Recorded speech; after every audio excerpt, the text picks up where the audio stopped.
तो नमस्कार सभी को। और आज हमारे बीच उपस्थित हैं श्रीमान गौरव त्रिपाठी जी, जो कि एक कोरोना वॉरियर हैं।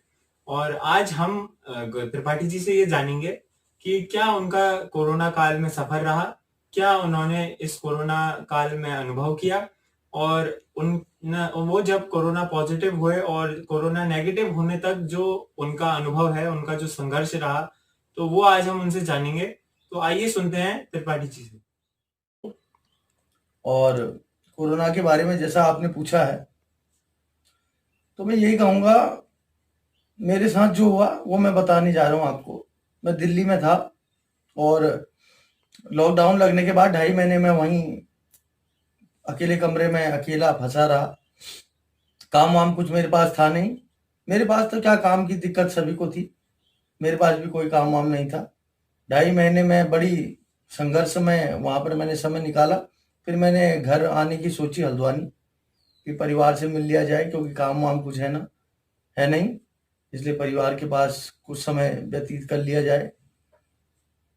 तो ये सोच के मैं दिल्ली से गाड़ी बुक करके, कार बुक करके हल्द्वानी के लिए निकला। और रास्ते से ही फंसता-फंसता बड़ी किसी तरीके से मैं हल्द्वानी पहुँचा, जहाँ हमें स्टेडियम भेजा गया। वहाँ से हमें बताया गया कि आपको 7 दिन बाहर क्वारंटीन होना पड़ेगा। उसमें भी सरकारी, प्राइवेट अलग-अलग बनाया हुआ इन्होंने। मेरे पास धन का अभाव था, बहुत समस्या से मैं जूझ रहा था, काफ़ी टाइम से काम ना होने के कारण और इस कोरोना काल में काफ़ी परेशानियों के कारण मेरे पास बिल्कुल भी पैसा नहीं था। वो परेशानियाँ बहुत बड़ी थी उस समय।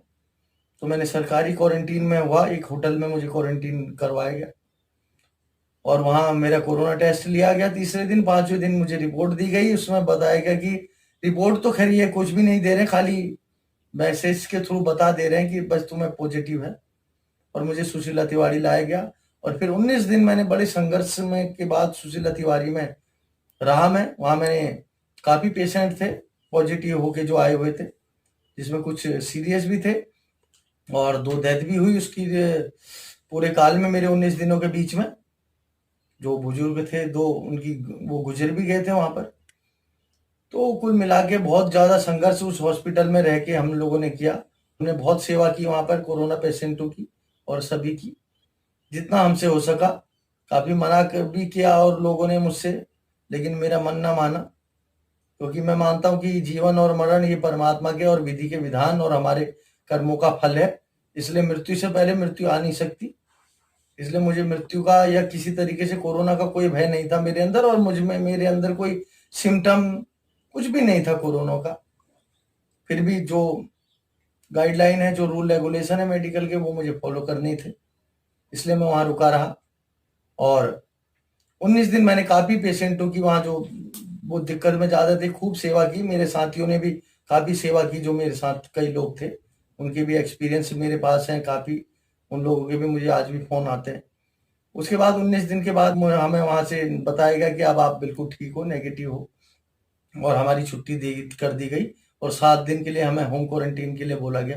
फिर उसके बाद घर आके 7 दिन मैंने होम क्वारंटीन घर पे होके गुजारे। तो मेरा यही कहना है कि भ्रांतियाँ ना फैलाएँ और गलत मैसेज ना दें समाज को। इससे समाज में बहुत भटकाव हो जाता है, आदमी आदमी का दुश्मन बनता जा रहा है कोरोना के कारण। कोरोना का हौवा ना बनाएँ और गाइडलाइनों का पालन करें। आप मास्क लगा के, ग्लव्स पहन के भी दूसरों की सहायता कर सकते हैं, मदद कर सकते हैं।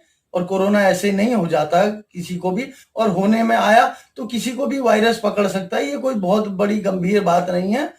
इसलिए मेरा यही कहना है कि आप भ्रांतियां ना फैलाएं। भ्रांतियों के कारण मेरे साथ में हॉस्पिटल में रहे कई गांव के लोग थे, जिन्हें बड़ी विपत्तियों का सामना करना पड़ा, बड़ा संघर्ष करना पड़ा। उन्हें गांव नहीं आने दिया गया, बड़े परेशान किया गया। कईयों को, एक मेरे साथी थे, उन्हें तो गांव छोड़कर ही अपना पैतृक गांव जाना पड़ा। तो इस तरीके का व्यवहार ना करें किसी के भी साथ। ये एक वायरस है और किसी को भी, कोई भी इसकी उसमें आ सकता है, और ये कोई भी इस नॉर्मली इससे ठीक होया जा सकता है। इसलिए हवा ना बनाएं, गलत फहमियों को ना फैलाएं और एक दूसरे की मदद करें। काफी काफी परेशान लोग थे मेरे साथ, जिनको काम छूट गए थे। खुद मेरा काम वाम का ऐसी था जी, मैंने बड़ी समस्या देखी, पैसे की बड़ी दिक्कत है, आज भी मैं समस्या से जूझ रहा हूँ। जून से लेके अभी तक मैं अपने अपने घर पे ही हूँ। वहां से आया था 22 जून को, जब से मैं अपने घर पे हूँ, कार्य की है और समस्याएं, लेकिन परमात्मा चाहेगा आगे सब कुछ ठीक हो जाएगा। लेकिन हम अपना व्यवहार खराब ना करें कोरोना लोग को लेकर। और मेरा तो यही कहना है आप सभी लोगों से कि जितना हो सके एक दूसरे की मदद करें, सहायता करें और इसका हवा ना बनाएं और डरे ना। अनर्गल डरने की कोई जरूरत नहीं है, कोरोना ठीक हो जाता है, इसमें कोई बहुत बड़ी बात नहीं है। और एक दूसरे की मदद अवश्य करें, जितनी हो सके हेल्पफुल बने और जल्दी से कोरोना हमारे देश से हटेगा, इस विश्व से हटेगा और हम लोग पुराना जीवन जैसे जी रहे थे फिर से जिएंगे। और आप सभी का मेरी बातें सुनने के लिए बहुत बहुत धन्यवाद।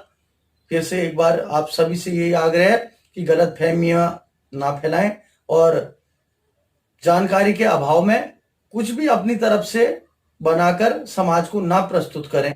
और जितना हो सके, इस समय लोग बहुत परेशानियों से जूझ रहे हैं, काम इत्यादि की समस्याएं, खुद मेरे को बहुत समस्या है, फाइनेंशियली बहुत परेशानियां हैं। और मेरी तरह मैं ही नहीं, लाखों करोड़ों लोग ऐसे हो चुके हैं जो बहुत बहुत संघर्ष कर रहे हैं। इस समय सभी को धीरज की और उनके मनोबल को बढ़ाने की जरूरत है। आप हम सब मिलकर सभी का मनोबल बढ़ाएं, सभी का उत्साहवर्धन करें, जिससे जितना हो सके एक दूसरे की मदद करें। यही मेरा संदेश है और मेरा यही अनुभव है कि हम जितना है मदद करेंगे आज, कल हमारी मदद भी परमात्मा करेगा। धन्यवाद सभी को, मेरा सादर नमस्कार।